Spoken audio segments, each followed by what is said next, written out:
Une image rapidement diffusée dans le teaser du prochain épisode de Koh-Lanta, le feu sacré a de quoi interpeller les téléspectateurs de TF1. On y voit Esteban avec le visage gonflé. Vient-on d'assister au meilleur épisode de Koh-Lanta depuis le lancement de la saison du feu sacré? Ce mardi 2 mai, TF1 a proposé le 11e volet de cette nouvelle édition. Depuis la réunification, on sent que les stratégies s'emballent et que les rebondissements se font de plus en plus nombreux. Il y a 2 semaines, on a par exemple assisté à l'abandon de Grace, permettant à Quentin de réintégrer l'aventure.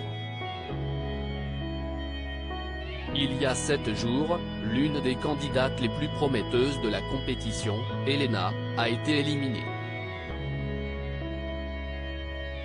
4 hommes sont responsables de ce départ, Quentin, Gilles, Nicolas et Frédéric, qui se surnomment les 4 fantastiques et avancent masqués face à leurs adversaires.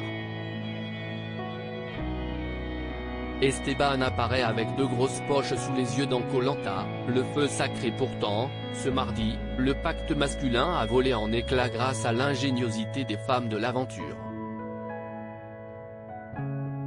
Tania, Laura, Clémence et Julie se sont rendues compte que Gilles leur avait fait la même promesse, aller jusqu'au poteau avec elle.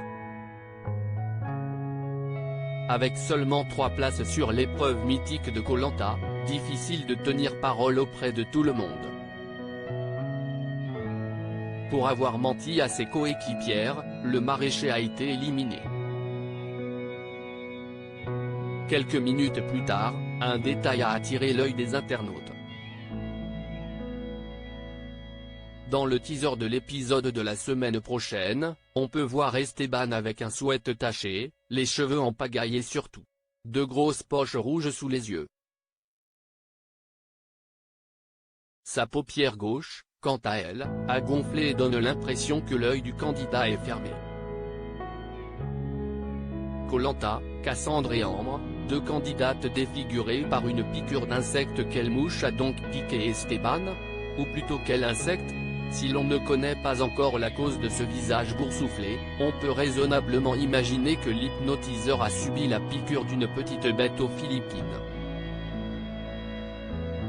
Ce ne serait évidemment pas la première fois qu'une telle chose se produirait dans Koh-Lanta. On se souvient par exemple la lèvre inférieure d'Ambre dans Koh-Lanta, le totem maudit, qui avait doublé de volume pendant la nuit. En termes de bêtes qui piquent, il y en a un paquet. On n'est jamais vraiment à l'abri, avait indiqué celle qui avait été éliminée à l'issue de l'épreuve d'orientation. 4 ans plus tôt, Cassandre avait été totalement défigurée. Diagnostic, un œdème de quinqueux.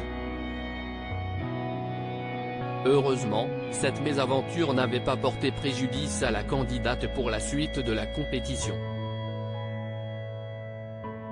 À lire aussi Koh-Lanta, combien d'abandons médicaux y a-t-il eu depuis le lancement de l'émission en 2001?